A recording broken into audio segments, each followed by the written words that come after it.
I took advantage of being at the seaside to lay in a store of sucking stones. They were pebbles, but I call them stones. I call them stones. Yes. Yes, on this occasion I laid in a considerable store. I distributed them equally between my 4 pockets. And sucked them turn and turn about. This raised a problem, which I first solved in the following way. I had, say, 16 stones, 4 in each of my 4 pockets, these being the 2 pockets of my trousers and the 2 pockets of my greatcoat. I had, say, 16 stones, 4 in each of my 4 pockets, taking a stone from the right pocket of my greatcoat and putting it in my mouth. I replaced it in the right pocket of my greatcoat by a stone from the right pocket of my trousers, which I replaced by a stone from the left pocket of my trousers, which I replaced by a stone from the left pocket of my greatcoat, which I replaced by the stone which was in my mouth.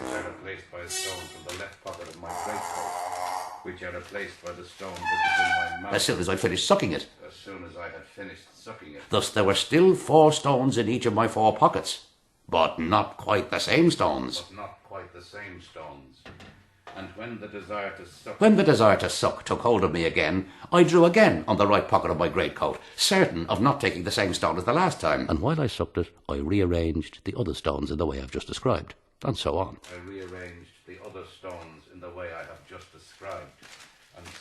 And so on. But this solution did not satisfy me fully, for it did not escape me that by an extraordinary hazard, the 4 stones circulating thus might always be the same 4. In which case, far from sucking the 16 stones turn and turn about, I was really only sucking 4, always the same, turn and turn about. But I shuffled them well in my pockets before I began to suck, and again while I sucked before transferring them, in the hope of obtaining a more general circulation of the stones from pocket to pocket. But I shuffled them well in my pockets before I began to suck, and again while I sucked before transferring them, in the hope of obtaining a more general circulation of the stones from pocket to pocket. But I shuffled them well in my pockets before I began to suck. But this was only a makeshift. That could not long content a man like me. So I began to look for something else.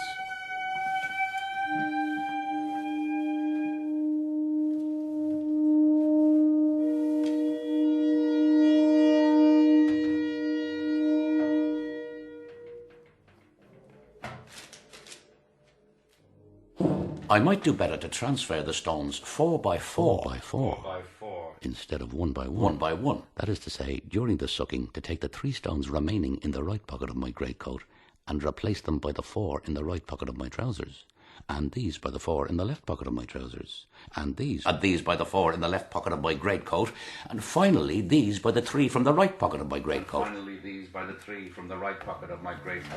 Plus the one, as soon as I'd finished sucking it, which was in my mouth.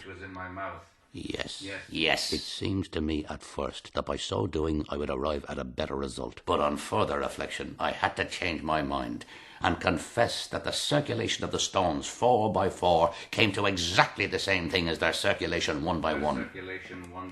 For if I was certain of finding each time in the right pocket of my greatcoat 4 stones totally different from their immediate predecessors, the possibility nevertheless remained of my always chancing on the same stone within each group of 4. And consequently of my sucking not the 16 turn and turn about as I wished, but in fact 4 only.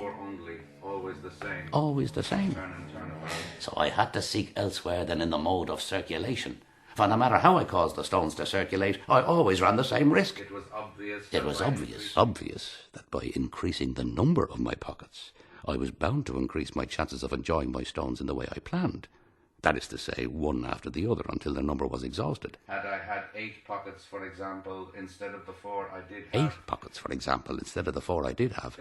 Then even the most diabolical hazard could not have prevented me from sucking at least 8 of my 16 stones turn and turn about. The truth is, I should have needed 16 pockets in order to be quite easy in my mind. The truth is, I should have needed 16 pockets in order to be quite easy in my mind.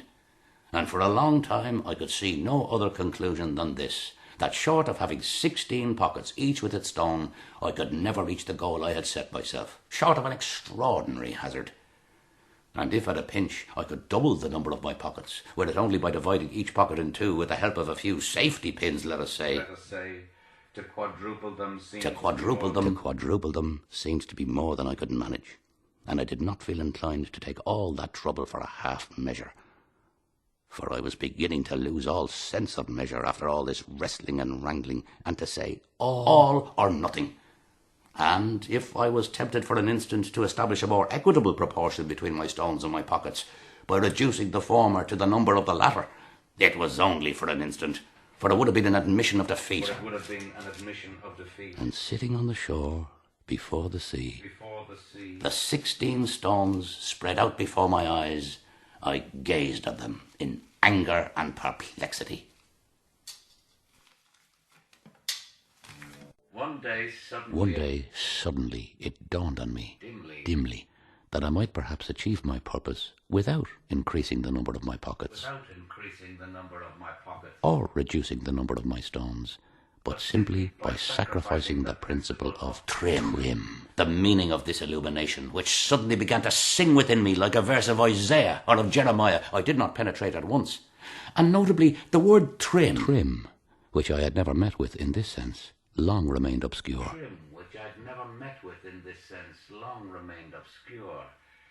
Finally, I seemed to grasp that this word trim could not here mean anything else, anything better than the distribution of the 16 stones in 4 groups of 4. 16 stones in 4 groups of 4. 1 group in each pocket, and that it was my refusal to consider any distribution other than this that had vitiated my calculations until then and rendered the problem literally insoluble. And it was on the basis of this interpretation, whether right or wrong, that I finally reached a solution. Inelegant, assuredly, but sound. Now, I am willing to believe, indeed I firmly believe, that other solutions to this problem might have been found, and indeed may still be found, no less sound. But much more elegant than the one I shall now describe, if I can. Good. Now I can begin to suck. Watch me closely. I take a stone from the right pocket of my greatcoat, suck it, stop sucking it, put it in the left pocket of my greatcoat, the one empty of stones.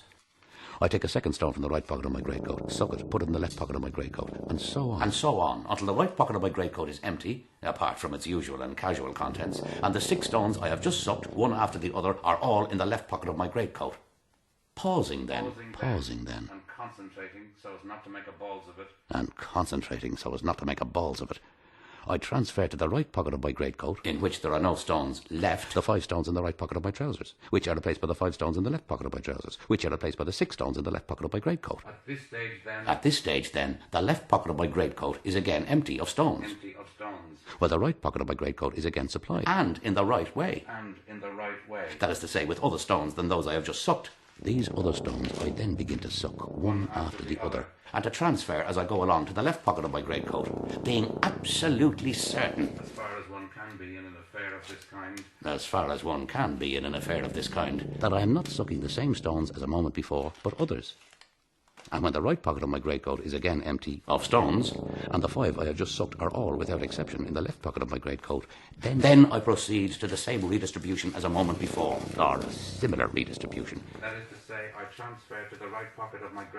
to say, I transfer to the right pocket of my greatcoat, now again available, the 5 stones in the right pocket of my trousers, which are replaced by the 6 stones in the left pocket of my trousers, which are replaced by the 5 stones in the left pocket of my greatcoat.